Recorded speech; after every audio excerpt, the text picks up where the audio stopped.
Good morning. We continue our journey, summary and review of the Hemshech Ayin Beis, its conclusion. We're in volume 3, page 11, at 1421. 1421. And we finished the paragraph. So I'm going to review what we learned yesterday, last class. And then, as we discussed, I'm going to go back to volume 2, page 968. I'm going to learn a few pages there that can help explain some of the ideas that he's discussing here, and also give us some more context to the general theme of Ayin Beis, as we shall see shortly. So what did we learn? We've been climbing back to the source, as I put it, to the highest levels of where it all began, so to speak. And of course, we're always talking here conceptually. There's no time or space. However, conceptually, even as we speak right now, there's the source. And as the source manifests in all the different levels, the different dimensions, as we've discussed. So, example I've given a number of times was like, think of physical matter made up of elements comprised of molecules, which in turn the building blocks of atoms and subatomic particles. They're all there in the same location at the same time right now. Anything you look at, it's dimensions. So just as a physical empirical example, you could apply the same idea to the divine dimensions as you go all the way to the source. Of source we call Atzmus, but we can't call them a source because even lower levels, source already indicates some type of commonality. So we don't even call it a source, but everything comes from there, originates from there. And the way he was describing it is Atzmus itself is beyond oisius, beyond shame, beyond description, beyond definition. But actually, Nivra Elam Hayahu Shmei Belvad. There's a shame that God chose to have a name. Why does he need a name? As we learned yesterday, what does he need a name? So a name is oisius, from the word asa, it transmits, it expresses, it manifests. Doesn't necessarily mean in a revealed way, but he called it a gili, because a gili compared to the etzem means something is manifest. And then he discussed all the levels of these letters, going from the bottom up, letters of speech, thought, the faculties of bina, intelligence, chachma even higher, then the hidden faculties of rotzen, tainug, and all the way to the etzem hanefesh that's filled with letters, but not tangible letters, the capacity to express itself. So too, Lamaila, this is a dogma for Lamaila, from our own beings, that there is the God's dibur, b'dvar Hashem, with the words he created, which within that there's a machshava thought, God's thought, and beyond that, God's faculty, the attributes of bina and chachma, and then keser, the outer dimension of keser that relates to existence, the inner dimension that's beyond, and all the way to hakol batzmuse, what he called lifnei tzimtzum. He compared that to the etzem hanefesh. That too, but they're also oisius, but like oisius achkika, engraved letters through and through. So it's a whole different category of letters, not actual letters, but shemis, as we've learned. Shemis plural, and those shemis originate from a level called shem echad, one name. So there you have the going up. We're going from the bottom up. We're talking now in the Eira Kol Batzmuse, before the Tzimtzum itself. There are these dimensions and levels, and Shem Echad would be the level of Echad. Kedem Lamayla Ma'aleis HaRatzon. So it's not yet envisioning existence. It's more like a Gilui La'atzmei, like Machshava, relatively speaking. As in contrast to Dibrul Beinele Banasme, speaking to himself. Then even higher than that was Yochid. That he called Er Hakol Etzema Er Hakol Batzmuse. Not his Pashtus Er, not as Er is manifesting, but Etzema Er, that is not even a state of yet, and it's just like the etzem. And this is like the koiches atzmim, the core faculties within the soul, and they're just like this. That's what the soul. This he called Yachid. Yachid meaning completely defying details altogether, as opposed to Echad. So Echad is some form of manifestation. Here's no manifestation, but it's the way the koiches are encompassed, or the way the way everything is encompassed within the etzem. Omnam, that's the last thing we learned. Amitis in Shmei Atzmi is even a higher level. The true Shmei Atzmi, the Shmei is not the Shemus Lashon Rab, not the Shem Echad of Echad, not even the Er Kol Ba'etzem. It's Shmei Atzmi Kol Basmuse Mamish, and here he calls it now Etzem HaNefesh, that we're looking from the perspective not of the koiches, how they're rooted in the core. That would be the highest level we spoke before Yachid. Now we're talking about how the core looks at it all, how the source looks at, and that's like a nefesh is neisa hakel. It contains the capacity to do everything, to capacity for all these faculties. And lamaila, that's hu v'shmei belvad, hu shmei v'shmei hu. And he called that Yecholes. And he said, so that answers the question, how could you say actually nivra hayu hu shmei belvad? He asked this question. What kind of shmei? So he says shmei here means God's capacity to express. Like he says, is shame, but now you have to have what God has the power to create a name. That too is a power. We're not even talking about the name itself now, which is a form of expression, or even the concept of a name. What's the Yecholes Mizgala? That, he says, is the koyach Yecholes. That's Shmei Kol Batzmuse. Yecholes Hu Batzmuse Mamish Shebi Yecholte Lahoyer. And even that he calls Tachteina Shebe Atzmus. That's the lowest level within Atzmus. What does lowest mean? Because that's not the ikar of Atzmus to express himself, or even the capacity to express himself is not like saying that the ikar of an artist is to create art. Not necessarily. That's even by a human being. Here, by God, it's even more so. And that concluded the paragraph on top of page 1421. Now, and before we go to volume 2, I wanted to just say a few things. Bear in mind, when we're talking about, yesterday I explained briefly a little of the avodah behind this, when I gave the example of how you do a mitzvah. Do you focus on the detail of the mitzvah, like tefillin, tzitzit, talis, lighting a candle, matzah, whatever it may be? The same thing with mitzvahs, birchas hanenin. The same thing with the blessings we make, let's say, on food. So yeah, Baruch atah Hashem Elokeinu melech haolam, hamoitzi lechem min haaretz, beirei minei mezenos, beirei priya eitz, beirei priya hadoma, beirei priya agofen. So there's the specifics. Or do you focus on the general, that it's Baruch atah Hashem Elokeinu melech haolam, asher kedeshanu b'mitzveisav, when it comes to mitzvahs. So you're talking about the general thing, it's God's will. And that too has levels. Because it could be God's will, and you're not talking about the actual detail of the mitzvah, but it could be His will for you to put on film. It could be His will for you to light candles, or whatever it may be. Then there's the focus purely on the will. Not even on the will for different things, but it's just God's will. It really makes no difference. And then there could be the focus not on the will even, but on God Himself. How does God look at it? That's like the Yecholes. God wants something. So there's the will that we relate to, and it's a will that's all encompassing and all uniting, the level of Echad, the level of Yachid. But then there's a whole new perspective, which is how God looks at it. So in other words, it's completely not even about His will. It's just that God gave us these mitzvahs, or gave us these things, and God looks at it from a point of view of the godly perspective, not even the will. So that would be an example where a person is completely is not even focusing on, sorry, the level of the will. You're saying you're bottled, not to the detail, but you're bottled to God's will, or even to the will that unifies everything.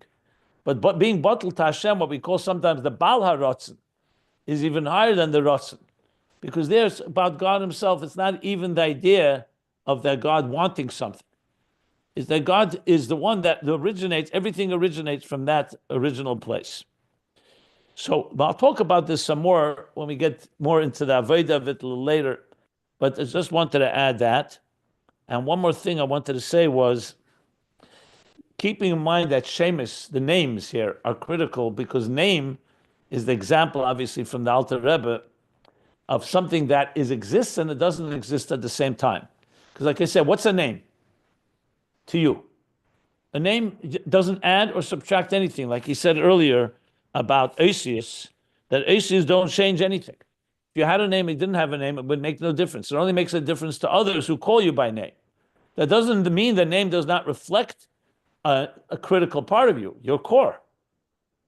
Same thing, Lamaila, but when you call someone, when you call Hashem by his name, whatever name, so what you're doing is, really, you're not adding anything. But on the other hand, when you call God, let's say by the name Kale, you're drawing from the idea of him being a chazdan, like he said, to do chesed. So shame is a very fitting example because it's not a mitzias of a sfira yet. You can't call it chesed because there's no attribute yet. We're talking before the tzimtzum. You can't even call it the concept of chesed. You can call it that's a way that we, like a handle, if you wish, that draws out from God's kol yachol capacity to emanate any attribute, any type of feature, and any personality. That name is so what drawing out from there. So it'd be like an infinite reservoir, let's say an infinite well, and you're using a pail to draw out a pail of water from there. But the water itself is infinite. Here we go even beyond that. It's not even water. It's not even infinite. Just using an example. So Hashem is almost like a vehicle that we're using. That is not, on one hand, doesn't have any substance and any significance, frankly, but God gave us a tool by which you can call upon him. And you can relate to him, whether it's through chesed and so on. Now, lefnei tzimtzum, all this is all in God's power. It's not yet actualized at all. And then there's how it's actualized after the tzimtzum, first in concealed attributes or concealed spheres. I don't mean this sagnuzis, because the names as we're describing now, the spheres sagnuzis before the tzimtzum is more the concept of the concept through names. But then it comes manifest in actual koiches, in the koiches nelamim, what he calls the chesenius hakeser, and then it'll come in koiches gluyim, or spheres gluyim, or gluyos, in Atzilus itself. So with that, anybody has any questions, by all means, and then we will go back to now volume 2, which you could find online at ayinbeis.com. Just you got to look earlier, and but we'll learn a few pages there. So any questions? What does it mean, Hayahu Ushmoi Bilvan? Why is it important, the Shmoi? Hayahu, the Shmoi, Yecholes. It's not making. What is this adding, the Shmoi? Of course, if it's who, Can anybody? The last 2 weeks we've been talking about explicitly this. Can anybody in the class want to answer that question? To me, it's not like a side question. That's exactly what we've been learning. You're asking why we need Shmoi? So you're saying in order to show that. What's that? The Rebbe Rashab, 1, 2, let's see here. The last 4 or 5 pages has been explaining exactly that question, and you have no idea why we need Shmoi, why who is not enough? Yeah, I want to know that the Shmoi is only to show that in the who, it's embedded the connection to us. Is this correct? Why don't you just use the Rebbe Rashab's words? He said it explicitly. He says Shmoi is Oisius. Oisius is expression. Without that, there's no expression. There's nothing. There can't be existence without that. So the Shmoi is to connect to us. I wouldn't use the word connection. I would use the word expression and manifestation and gili, the exact words that the Rebbe Rashab says. Also, Shmoi is Eisius, Lashahu Gili. And then he went through a whole bunch of levels of Eisius, all the way from Eisius Hadibur, to Machshava, all the way to the root of Shmoi Lifnei Tzimtzum, and now Shmoi Atzmi. So we talked at length about Kol Yachol. God could do anything. He doesn't need Shmai. It's not for him. But he's giving us a handle. I just explained that when you call someone by name, you can have a connection, like you said, a relationship. So it's the whole essence of everything we're learning. So the point is that it's I'm not connected sure. to You're the asking me what did the Rebbe Rashab say, or do you have a No. question on what he said? Because what you're asking to me is basically, essentially, this is what the Maimer is all talking about. It's not, sometimes I say questions are being asked that are not connected to the Maimer. To me, this is the only thing we learned. What is Shmoi? Exactly that. And he even asked the question, Yidu Akasha, Eich Shaykh Shmoi Kaidim Shenivra Elam. So he explained. You understand why you need Ur? Okay, remember, I got Ur it. and Thank Shem, you. I remember, are interchangeable. He said that what it says in Gemara and in Medrash, it's called Shem. In Zayar and Kisra Rizal is called Ur. So Ur, you do understand? Okay. It's the same thing. Okay. So now I'm going to go back to volume 2, pages tough, Kuf Samach Ches, which is 968. The Maimers Vespartem Ayin Hey. And I just need to give a little context because there's another point that I realized, which really is what really pushed me to say, oh, yeah, let's learn it, is because based on what he says there, we'll also be able to understand a question that the Rebbe Rashab asked that he doesn't answer because he never concluded Ayin Beis. So I just realized that when I began thinking about it. And that's the question that he asked on page 1350. He said, right in the beginning, when he started Mamay Lamata Torah, he said that we find that both an neshama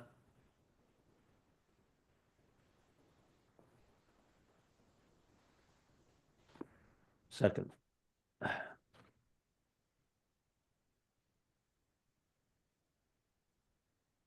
That is a neshama, that when God envisioned the Neshamas Yisrael, that is what Olah b'machshava, he says, that's Mara Adam Lamaila. That's like the likeness and the structure of an Adam. Say Tzelem Elikim.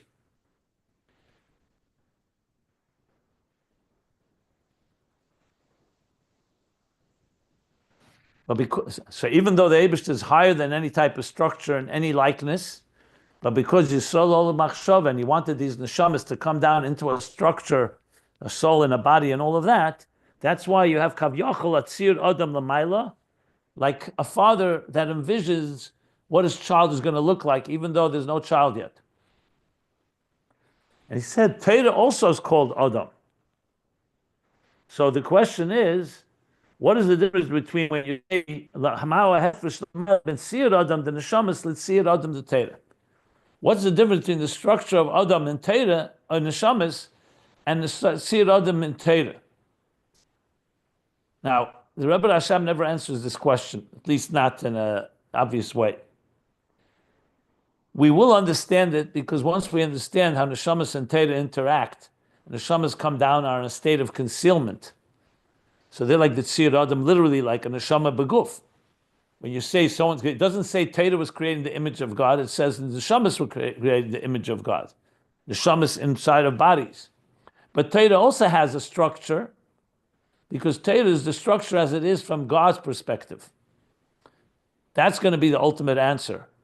And that in turn illuminates for the neshama lamata, which is in a state of darkness, like an eye that needs an outside light to give it clarity, to be able to see. Torah reveals to us the divine image within us. Because the neshama on its own is concealed in this world. So I didn't yet explain this because I was going to do this later when we finish Ayin Beis and go back to all the untied knots and the questions and topics that he didn't finish. But I'm saying it now because what we're going to learn is very much related to that. And that's why I find it also very connected to the fact that Shemus, as we'll see, in the highest levels where God first envisions existence, and even higher in Shmaya Atzmi, his Yecholes, his capacity to give off expression, Oir, which is Shmaya Atzmi Kol Batzmusei, the idea that it's called names, you'll see here how he connects it to this idea of the Tzir Adam. So I just wanted to add that into the equation as we learn this. So to go now to volume 2. So in volume 2, quite dense as it is, I don't want to learn it all. I just want to give an introduction before we actually learn inside. In the previous mimer, in volume 2, I'm looking now at page 964. We're going to start from 968, but 964, he brings a pasuk, Kamayim aponim laponim, kein leva adam la adam. Famous pasuk. Like a face reflected in water, so is one heart reflected in another. And he explains the adam, leva adam la adam, to adam ha'elyon and adam ha'tachton. So briefly, he says like this, and he goes at length, because water is what's the word he used? Dak.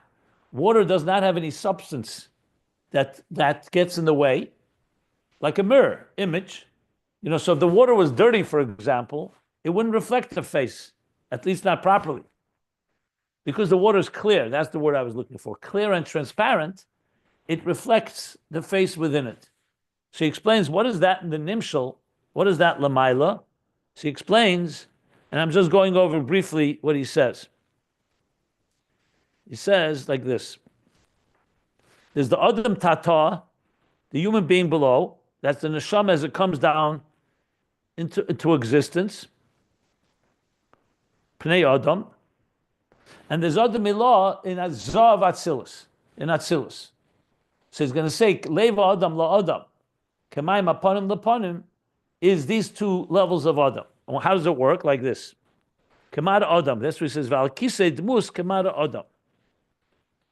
Where exactly are you so I can follow on the page? I'm not reading any specific lines. I'm just summing up. Jumping around, okay. From page 964. We're going to be learning from 968, but I'm looking at 964. I'm already on 965. I'm summing up what he says there. So he says like this now.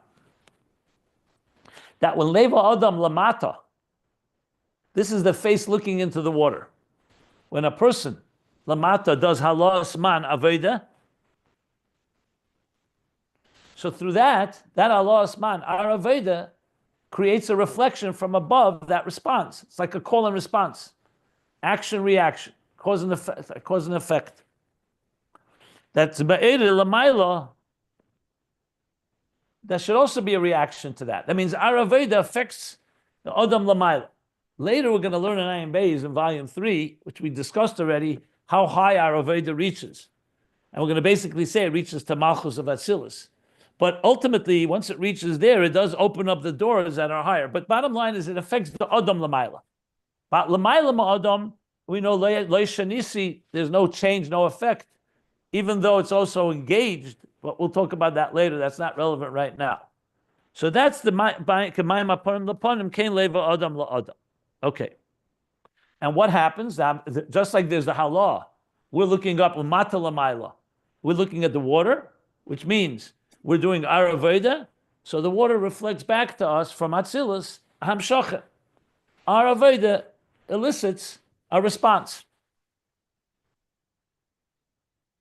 And is commensurate to our Aveda. That's one thing that he says.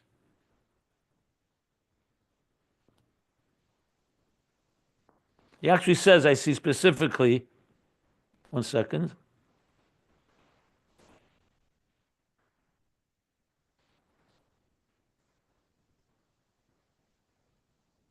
Okay, I don't want to go into more details. Then he brings a second pshat, a Mamayil Lamata approach in Kamayim Aponim Laponim. This is all I should mention, it's not the Rebbe Rashab's original piece. It's taken from an Alter Rebbe's Maimer, from Tavkuf Samach Daled, printed in Eira Teira.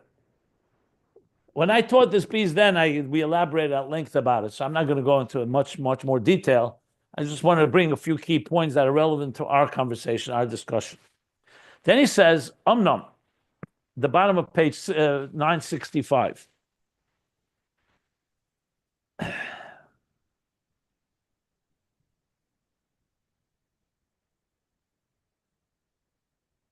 Then there's the other way around, how the Adam Lamaila looks at us. Like he says, this is how we, the Adam Lamata, does Avodah, and there's the reflection that comes back to us from above. But when you're talking from Hashem's point of view, he says, Ma'amaitzla Natzolim, so Kamayim Aponim Laponim, in the Pasuk, initially, it's the moshel. Like water, face reflected in water, so too is the heart of a person, another person. But above, he says, the moshel is actually the nimshel.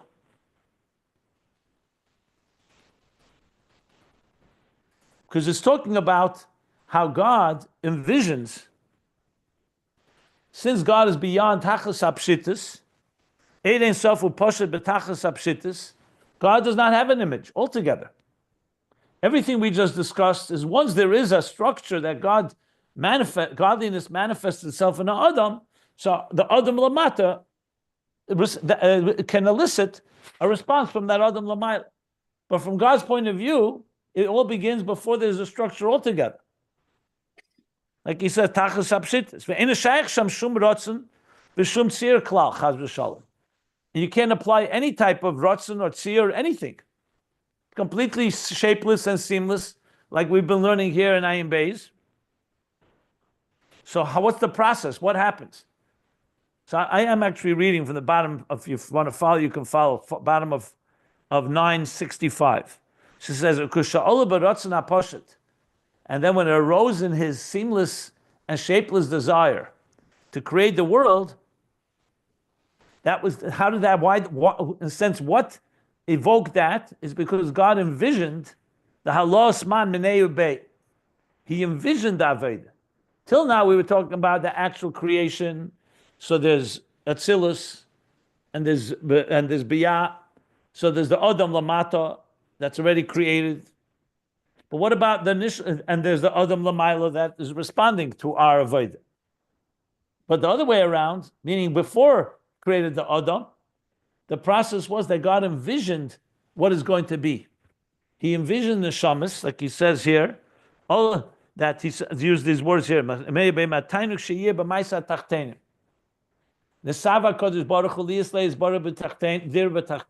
desired to have a dir b'tachtenim, precedes tachtenim. There's no existence yet on that level. It's all about God's desire. But what is the desire? To have ma'isa tachtenim, to have tachtenim, and that we should come into this world and do our Aveda. But there's no one to do that yet. So we say God envisioned it all. Who did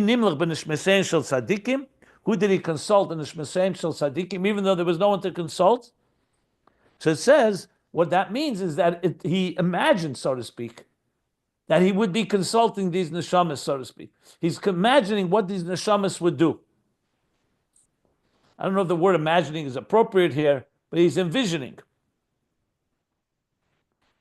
And that in turn created a process that from shittus, shapelessness, should become a shape.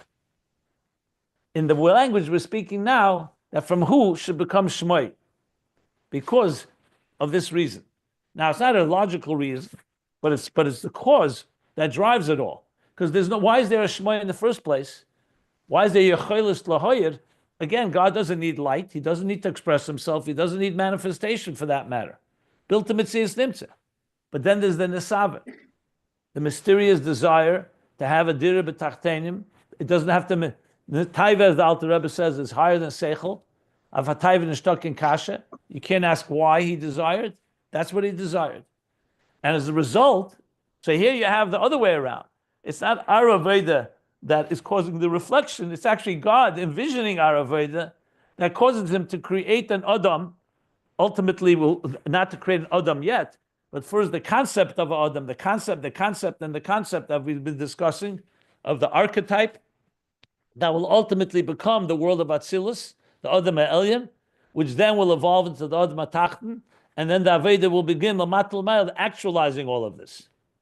So that he says, so that envisioning is where it all begins. That's Kamayim Aponim Laponim. that the panim lamaila is going to be reflected in the panim lamata because he's envisioning what is going to come. That's essentially what he says there. Now, as I said, this is not such a simple matter, but I needed to say this because to really understand what we're going to learn inside, you need this introduction. I just want to go back for a moment. 1 second. Here we go. Can I ask a quick question? Not right now, because I'm middle of a thought process. Why don't you write it down and you could ask it afterwards? That's not. V'zeu k'mayim aponim el aponim, sh'aponim hanirim einam ba'amayim mitzad atzmam. Yeah, that the face that's reflected in the water is not in the water on its own. But it's the face that gazes at the water, which in this case is God gazing at the water, which is at the Avodah that will ultimately come from the Adam Atachton.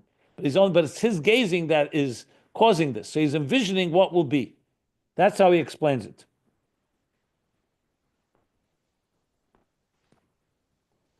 So here, it's not the actual our Avodah, Lamata, that's causing the reflection above. Here, God envisioning our Avodah, which is causing him to manifest in creating a structured existence, because he has that desire to have that Avodah. Okay. I just want to see if there's anything more I want to bring into this. Yeah. So the rest of it you can learn yourself if you like to look it up. You could look there, the pages I just referred to.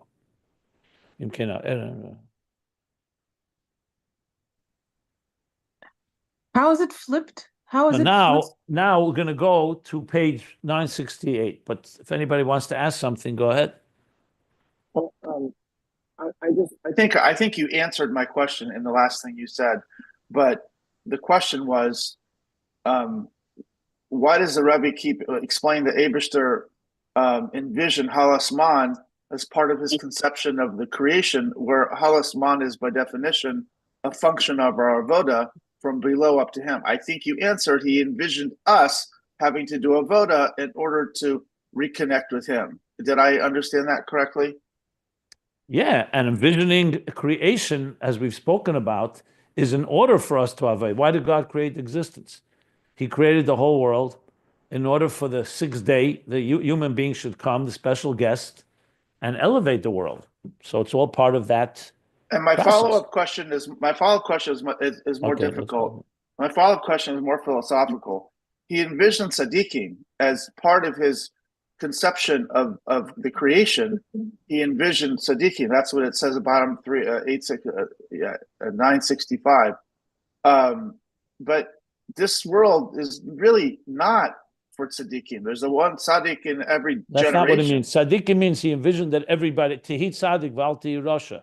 That's the aspiration, that every person should serve God. Yes, I understand there are people who don't serve God because they have free will. But God envisioned... Exactly.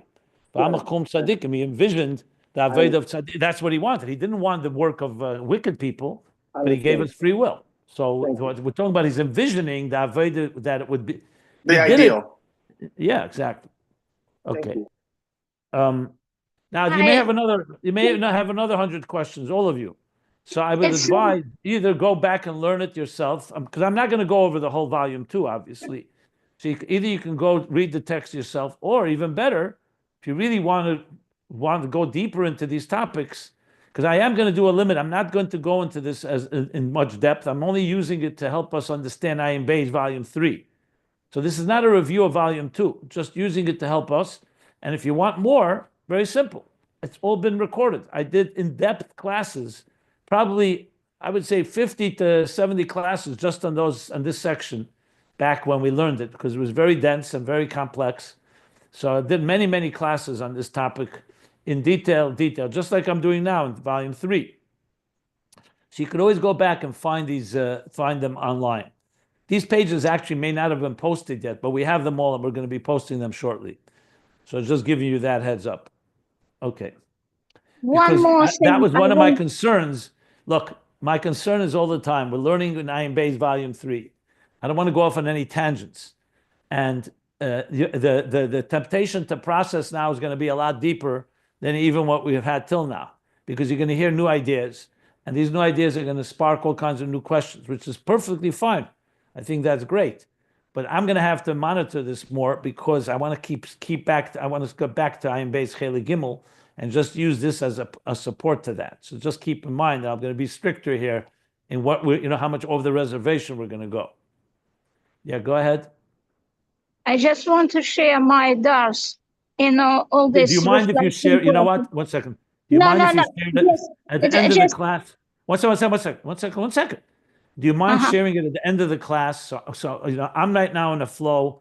I know exactly where we need to go now. I don't want to go off on any tangents, no matter how valuable it is. So why don't you just hold that till the end of the class? You could feel free to share that. Okay.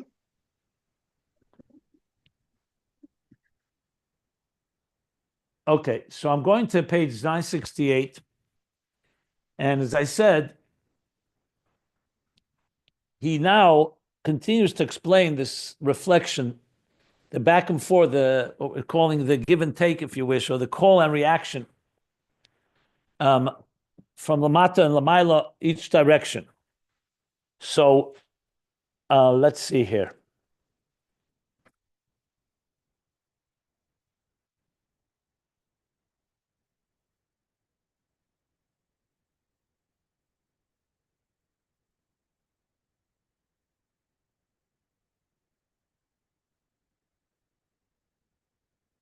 So I'm going to begin in the middle of the page. I'm not starting from the beginning of the Maimer, obviously, where he sums up what we learned before.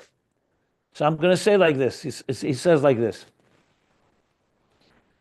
The line begins Dafke Kasher Eisin Hussein Shalmokim, line number 3, 6, 9 lines from the top of the page, 968. He says, to understand this, I want to sum up and preface what we've learned before. What did we learn? Be'inyin kamayim aponim al aponim. We learned about kamayim aponim al aponim, like the reflection of a face in water. Dal derech moshel adam hamistakel b'mayim. For example, when a person gazes into water, ponav nirim b'mayim, his face is reflected in the water. Deliyah shamayim uchemer zach v'tzol uposhet v'chol gavan. Being that the water is made up of matter that is clear and transparent and shapeless from any color, from any hue. So that's why, because of that, that's why the face appears, that gazes at it. If the water had any personality, so to speak, was not clear, or was colored, or something, it wouldn't really have the pure reflection of the face. So the water is that way. What does that mean? What is he saying that? Okay. So the face that you see reflected is exactly like the face that gazes at it.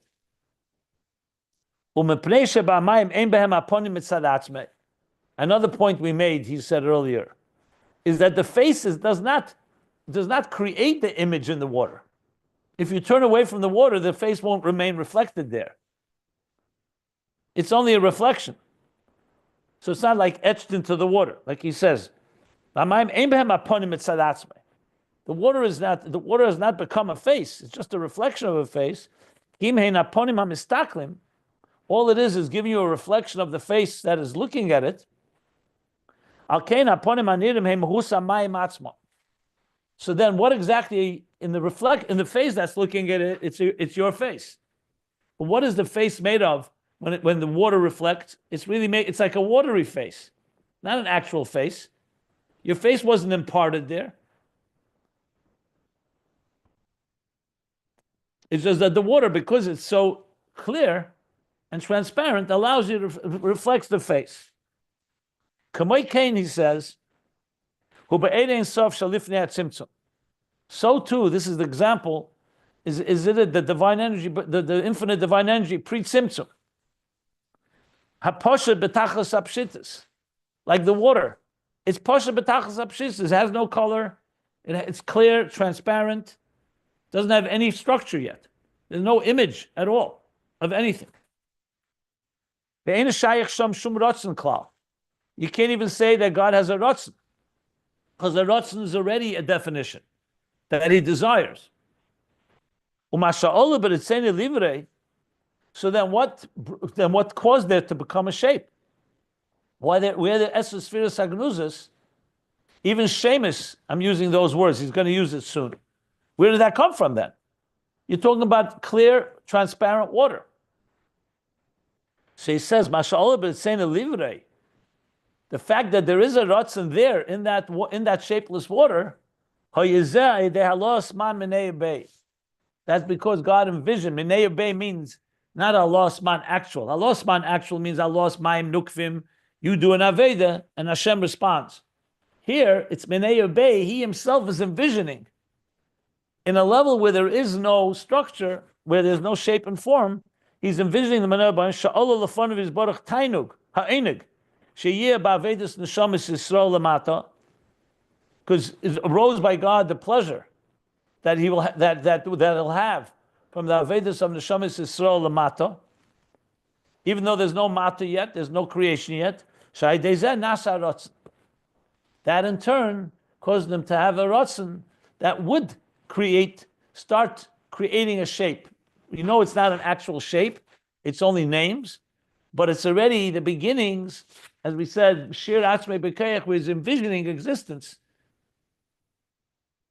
Even though it's all still part of the seamless unity before the Tzimtzum. But in that itself, this is that next stage. That's called sometimes the Ratzon Da'ano Emlech, that I will rule. The pleasure that he will rule, meaning that he will be the authority, the Veda of the Neshamis Yisrael, as his subjects. Not rule he as in power and control. Ano Emlech, he wants to be a Melech, he wants to have a relationship. And in this Ratzon was shaped all the 10 spheres. Why? Not because of the 10 spheres, but because the Allah Asman, not because of the level of Eir Ein Sof, but because the Allah Asman encompasses all the 10 spheres. First of all, the Avodah and all those levels, and also the very structure of existence. The building blocks of existence, the Yecholes Sefiros, is the Madregas Elu, but it's all still Lifnei Tzimtzum. The Kol Zehu Atzmus Eir Ein Sof, and all this is an Atzmus Eir Ein Sof before the Tzimtzum. V'alkein gam hamshacha sh'al yidei halah. Then he added one more thing, and that's where the hamshacha through the halah. V'hainu hakav hanimshach me'eir Ein Sof einu mehus acher elu b'chinas Ein Sof. I don't want to really go into that because it's another point. He's just saying that's why also the halah, even when we do that Veda, you're ultimately, the face that's reflected is water. Remember the point he made, it didn't become a face.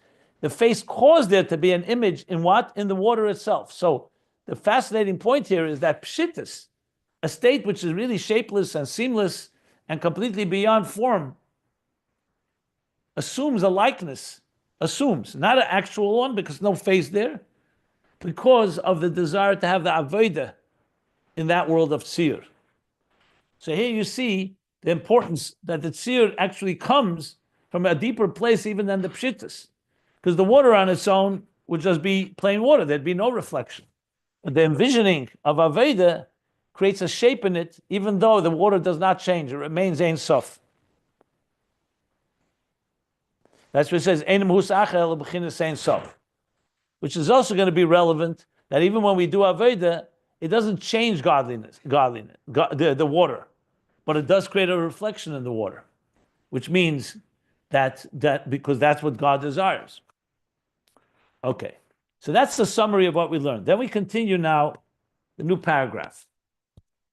We start explaining this. So here too, I'm going to skip a few lines if I feel there is a line that needs too much explanation that just takes us off the topic. I may just skip it, so bear with me here.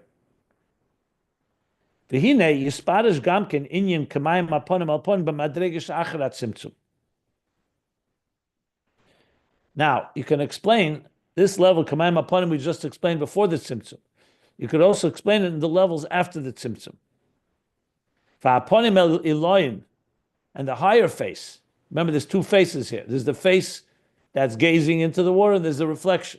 Haponim Elohim heina esses spheres agnuzis are the 10 hidden spheres, and now he's interpreting the 10 hidden spheres, not before the tzimtzum, but after the tzimtzum. Shein esses spheres da'ak, or esses spheres da'atik. If you recall, there's that interpretation as well. And va'aponim tatoyin heina esses spheres da'atzilus. And the lower face is the 10 spheres of Atzilus. Sha'ponim Elohim nasim alidei halos man deponim tatoyin. So the essence, the higher spheres, that face is a direct result of the avodah from the ponim tatoyin. And he brings a zoyar, which again I'm not going to go into, a zoyar that he discussed earlier. I'm skipping that line. Okay. I'm going down a few lines after that. Va'inyan hu dihini yadua. Going to start talking about the 10 hidden spheres. Now keep in mind, 10 hidden spheres can be referred to actual spheres after the tzimtzum, but Chassidus teaches us, as we'll soon learn, there's the 10 hidden spheres before the tzimtzum, which are called shemes, names. They're not actual attributes yet. And he's just referring to both interpretations here. So now he says like this. They're not actual spheres. In a way that you can call them they have substance. That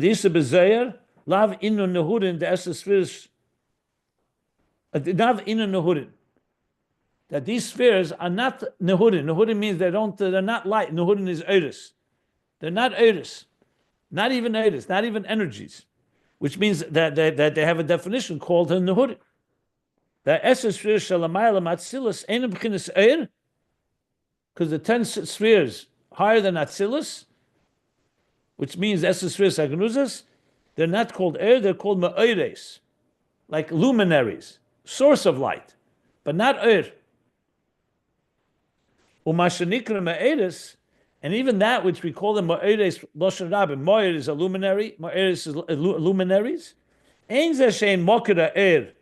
It doesn't mean that they're a source of light. Like when you say the sun is a ma'er, it's a source of light. But when you call these hidden spheres ma'eris, they're not a source for light. The hainu b'chinas helam hashayach alegili. Like we learned, there's a helam hashayach alegili. It's just concealed, and you open it up. You open up the closet, then you reveal it. That's like koiches ne'lomim more. The faculty is there, but it's concealed. That's not the meaning of esses spheres agnuzas. Even the ma'eris doesn't mean that. Ki'im she'em b'chinas moker lemoker, where they're like a source for a source. Like we spoke, a concept of a concept. Sheyeh mezeh giluyim, loy she'em b'chinas mekedem legiluyim. That from this will come giluyim. Ultimately, they will emerge. But not that these are direct sources where you can just say, okay, let's trace chesed of Atzilus to chesed of esses spheres agnuzas. You can't trace it that way. Because it's not just a superconscious state that's concealed, it's beyond that. Much more like in a potential state, an archetype, or a concept of an archetype. We're going to go through different ways he explains it. Okay. So he's introducing now, there's a helam sheyeshna b'tzias, helam she'enim b'tzias, which helps us understand what we learned in volume 3 in Ayin Beis. Because if you remember, he said there's a helam that exists, but it's concealed. That's like chitzeni's keser. And then he said there's a helam that you can't even call it, it's not a helam even. Meaning it's not a concealed state, it's like koiches atzmim. It's just embedded in the core, but there's nothing there. There's no substance at all, there's no identity. He calls that a helam she'enim b'mitzias. Remember, recall he used that, didn't use that expression, but he spoke about the helam and chitzeni's keser, and then he said the level of the esses spheres agnuzis, shemus is not even that. Not even spheres. This was on page 1420. Just want to see the exact expression there. He said, Shemus levad, ein zeh sheyesh b'chin spheres mamish behelam. Okay, good. Same idea. Ukiyadua, sheyesh helam sheyesh b'mitzias v'helam she'enim b'mitzias. As it's known, there's two levels of helam. concealment. He's going to give two examples for them. This is the classic example that I've used in the past between difference between a fire concealed inside of a hot coal. It's there, but you don't see it, and you just fan it, and it's revealed. And the sparks that are concealed within a Flint Stone. There, it's not in any way any spark there. You open up the stone, you're not going to find. You can touch the stone, you can put it in water. A coal, you don't want to touch a hot coal. So it's concealed. So he's going to give that example for these two levels of Helam. The Sefer Yitziri Isa, Esser spheres blima. The Sefer Yitziri, he says, there are 10 spheres without substance. Kishalheves akshuri begacheles, like a flame that's bound to a coal. That's like a flame that's hidden and concealed within the coal. It does not right now an existing flame. You don't even see it. It's not like the flame that's coming outside of the coal. When a coal is burning and you see the flames rising from it, that's a revealed shalheves, a real revealed flame.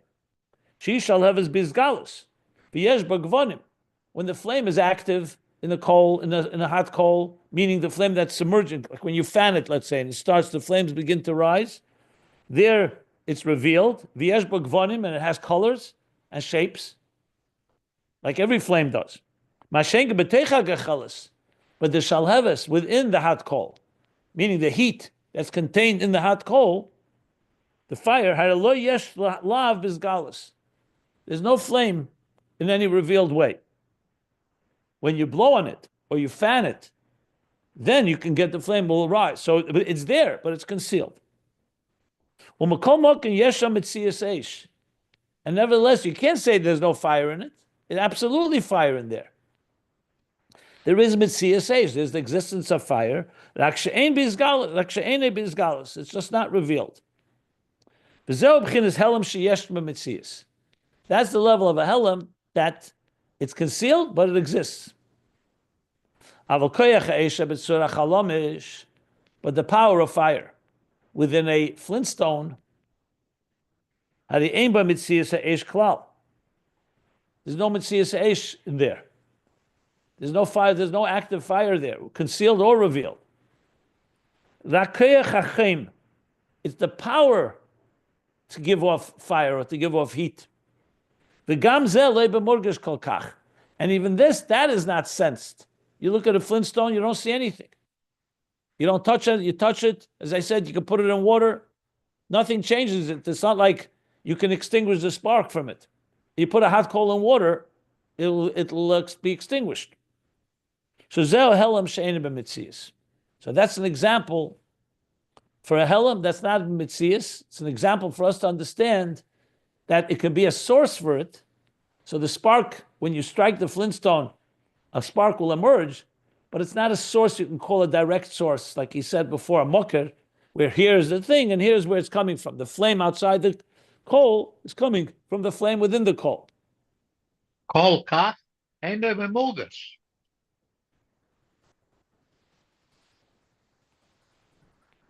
Yeah, you could explain that many ways.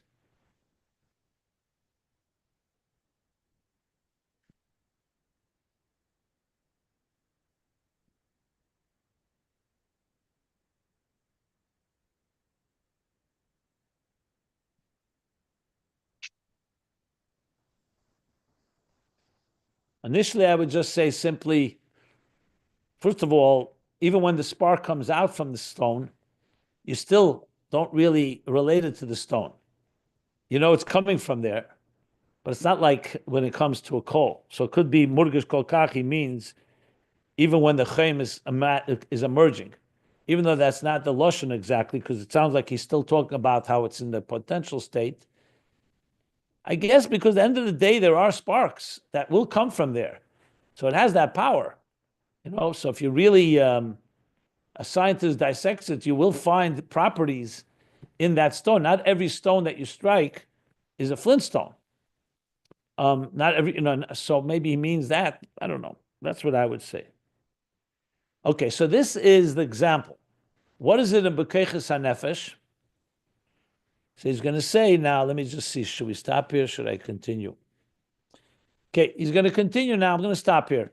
He's going to continue now and describe how this is in Keiches HaNefesh. Same idea. And then he's going to go back to explain how it is Lamaila in the Sefiros Hagnuzis. So all this is, you can see already the connection to what we've been learning is different stages of the evolution and the development of structure, basically. In this case, the spheres, the 10 spheres, which will ultimately become 10 attributes, which will ultimately become 10 faculties within each one of us.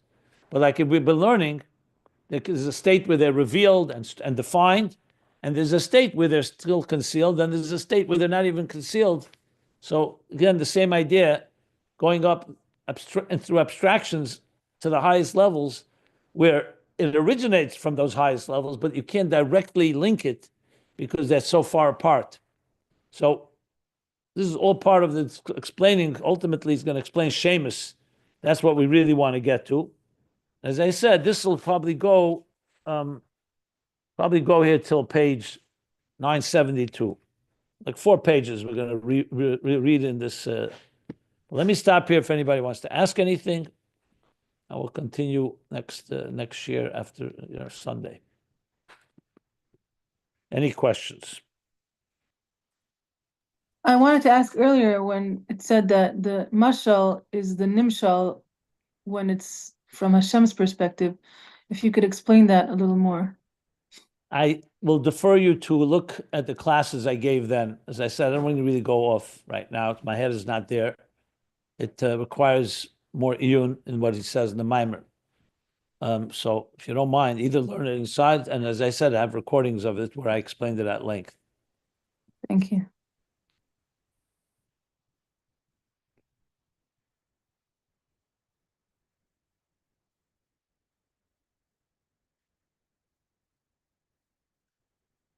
Any other questions? Ira, you wanted to say something from your das? Just to better comprehend what we are talking about, I'm really trying to find how it relates to imagine. And I just switched the horizontal reflection in the water to vertical reflection in the mirror.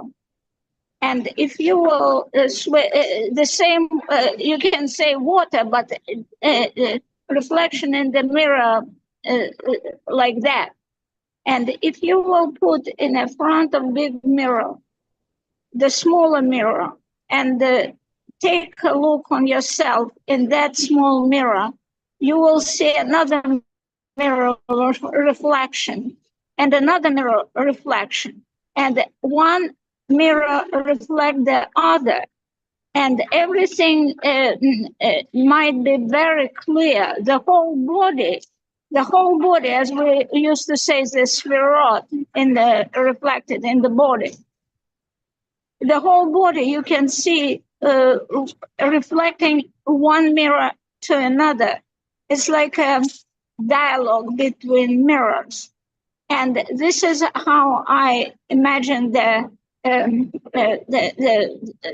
Gilul, the creation. But if you will look behind the curtain, the same mirror can be not made of light, as you told me. The light is very difficult to imagine how without light you have a reflection. But in that case, it's not the light reflect mirror in the mirror, but some kind of energy, flow reflecting another energy flow, and is not in light like we cannot comprehend this particularly substance because we don't have senses to relate to that. But again, the mirror in front of another mirror can be helpful to understand all this, what you just said. Even with a Flint Stone, even if with a Flint Stone, because instead of another type of reflection, you can imagine something that is not, how to say, is not clear from our perspective, but it has some kind of shape in another world according to the energy flow. You understand? Like red light, we cannot see several types of ray, like X-ray, and at the same time, it might have reflection on the reflection, but in a way we cannot relate to. Okay, thank you for that. Okay, we're going to stop here. Before you stop, can I just make an announcement about the fundraiser, please? Go ahead. Go ahead. So today is the last day you can make a donation before they sort of cut off the program, because they have to finalize the sponsorships and dedications. And Rabbi Jacobson is very soon going to start recording 8 different Divrei Torah and Chassidus for each night of Hanukkah, and so they have to start that process now. So I want to thank everybody who has already donated. We've gained some momentum, and I just wanted to ask for whoever hasn't given, if you would be kind enough to try to make a donation. It doesn't matter how much. We're going for, of course it matters, but I mean, the more important thing is that you participate. So even $18, that buys 36 stamps, so they could send 36 letters to 36 people containing Torah Chassidus. So every tzedakah matters, and we appreciate if you can make a tzedakah for this campaign, so Ayin Beis can be active participant in this effort and show that we support Rabbi Jacobson's organization. So the link is in the WhatsApp group, and if you're listening, it's simple. It's meaningfullife.com/sponsorships. You just click on the button. There's several buttons there. One is 8 lights for 8 nights, and you can put in a custom amount. The other ones are specific set amounts. This one is to enable it for you to make a custom amount. So please give, and thank you very much. Wishing everybody a good Shabbos and a Freilich Hanukkah. Thank you so much. And I second all that. I appreciate it. Appreciate all your support, especially this time of year. Yep. Record these beautiful messages. We need light more than ever in this dark world.